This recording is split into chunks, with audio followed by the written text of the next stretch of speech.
And you thought I'm going to talk about how to score 100 upon 100 in CA final AFM exams? No. This is not about 100 upon 100. This is about the economy. Over the last couple of weeks, I've been talking a lot about geopolitics and the AI stuff which is going on. Today, I thought I should talk about the Indian economy. Now, this is going to be very, very commonsensical and a 360-degree view of what is the state of the Indian economy and its effect on financial markets. Do listen to me entirely. It will help you. Basically, I remember I came out with my first YouTube video way back in 2013. And that was the time when rupee had depreciated from levels of around 50 to levels of around 65, 70. That was a steep depreciation. It happened because of the paper tantrum, the fact that US GFC के बाद उन्होंने अपना जो QE किया था, they announced that they will perhaps tighten, okay, or take back the quantitative easing. And there was a fear that interest rates in US will go up, and accordingly, money started leaving India and rupee collapsed from levels of 50 to 65, 70 levels. And that time, the Indian government took a number of measures to fight it out. And one particular measure was the FCNRB deposit. So FCNRB deposit mein the Indian government basically invites all the NRIs to deposit funds over here up to a maturity of 3 years and promises them that there is no exchange rate risk. They'll get this money back at the same exchange rate. Now this is a big gamble because suppose एक NRI $1 lakh deposit करता है and interest rate is suppose 5%. Usually, if the NRI is funding himself at suppose 3%, 2% is not called an arbitrage because 2% say rupee depreciates. Okay, the basic uncovered IRP that we study in economics. But अगर उसको guarantee कर दिया जाए कि आपको कोई currency risk नहीं है, तब तो clear cut 2% का arbitrage है. यानी कि these NRIs would be borrowing money from outside, $1 lakh at 3%, 4%, and investing over here in India at 6.5%, and earning that arbitrage return of 2.5%. It is the most clearest form of arbitrage. That time, the government did not suffer because what happened is that rupee stabilized at 65, 70 levels. So when the redemption was made, the exchange rate was almost same. So it has said something na, कि the biggest reason why people take risk is because when they take risk initially, it does not surface. यानी आपने risk लिया और तुक्का लग गया तो आपको लगता है हाँ मैंने पहले लिया था ना, वापस ले सकता हूँ.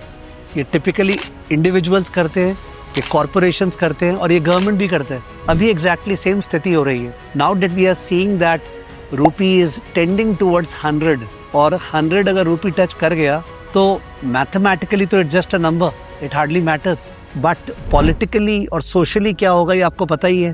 पूरा सोशल मीडिया में और पूरा पॉलिटिकल सर्कल्स में गवर्नमेंट का जो मजाक उड़ाया जाएगा कि देखो रूपी जो है वो 100 को क्रॉस कर गया है and government is really afraid of it because perhaps it is better sense that I may as a person of finance and economics say that what's in a number, but there is a great thing in a number. जब bitcoin $1 lakh cross किया था, it was really a great thing. जब कोई cricketer 100 बनाता है तो definitely it's a century. So let's understand human psyche में ये राउंड फिगर्स बैठे हुए हैं. तो गवर्नमेंट इतना ज़्यादा डर गया है ये 97 के लेवल्स पे ये कहीं 100 ब्रीच नहीं हो जाए कि उसने पूरा फायर फाइटिंग मोड में आ गया और फिर से FCNRB डिपॉजिट का स्कीम ले आया है. क्या इस बार सेकेंड टाइम गवर्नमेंट बच पाएगा? यानी कि जब 3 साल 4 साल बाद जब रिडेम्पशन होगा तो क्या एक्सचेंज रेट 97 पे ही रहेगा? I have grave doubts about the same, believe me. मतलब may be it can happen but I strongly suspect it will happen. And if it doesn't happen, there'll be 10-15% say depreciation of rupee by then. So apart from the 6.5 that we are giving, we have to cough out around 15-20% extra, $billion. I don't know the amount which has come. It's massive amount, around $50 billion, $70 billion has already come FCNRB. And you know the joke going around is that जो gift city है ना, जहाँ पे SBI का, ICICI bank का branches है, उनसे बहुत सारे NRIs पैसा उठा रहे हैं और यहाँ पे ला रहे हैं because gift city anyway NIFC. तो अरे कितनी मजाक हो जाती है ना कि अहमदाबाद से ही पैसा उठा के यहीं पे हम लोग को चेप रहे हैं and earning a 2-3% return. So it's something that I think those people who are in finance, related to finance, students, It's commonsensical and they should understand. And if you have some relatives of yours, NRIs वगैरह, उनको बोलो definitely miss मत कर जाओ, ऐसा मौका फिर कहाँ मिलेगा, ठीक है, बिकॉज सितंबर तक आई थिंक स्कीम है. Now the point is that ये रूपी इतना ज़्यादा डिप्रिशिएट क्यों किया अभी, उसका रीज़न सिंपल है. When the Modi government lost the election, the central election, lost मतलब ठीक है, it did not get a super majority and you know, I think it introspected. क्यों elections में, central elections में ऐसा गड़बड़ क्यों हुआ? Despite the राम मंदिर and despite macroeconomic stability, inflation को लो रखना, ठीक है, और फिस्कल डेफिसिट को कंट्रोल करना, इवन कोविड के टाइम पे भी प्रेशर्स में नहीं आना, जब बाकी सारे कंट्रीज़ में, यूएस में इन्फ्लेशन 9% हो गया था, इंडिया में 7% क्रॉस नहीं किया. तो the marvellous macro economic stability which India show to the world, that's unparalleled, believe me. But उसका नतीजा क्या हुआ? इलेक्शंस में तो उल्टा हो गया नतीजा. इसका मतलब shrewd politicians understand what matters. They know that you cannot become a great political success as a result of solid macroeconomics knowledge. You have to be balancing it out, understand that market is not perfect. People are not perfect. People don't know finance and people look at the populist things. So महंगाई बहुत ज़रूरी है control करना. At the same time बेरोजगारी बहुत ज़रूरी है control करना. Accordingly बेरोजगारी, अनएम्प्लॉयमेंट, ग्रोथ कम, इसका इतना तांता लगा हुआ था इलेक्शंस में जो हुए थे. The government categorically changed its stance after the elections and they said what?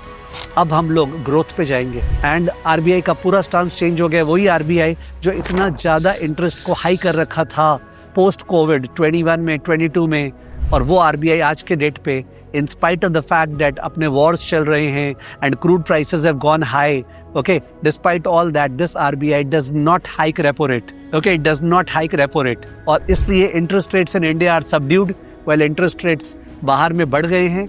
And therefore रूपी का डेप्रिसिएशन का सबसे स्ट्रॉन्ग रीजन ये है. Second reason obviously FPI outflows भी है.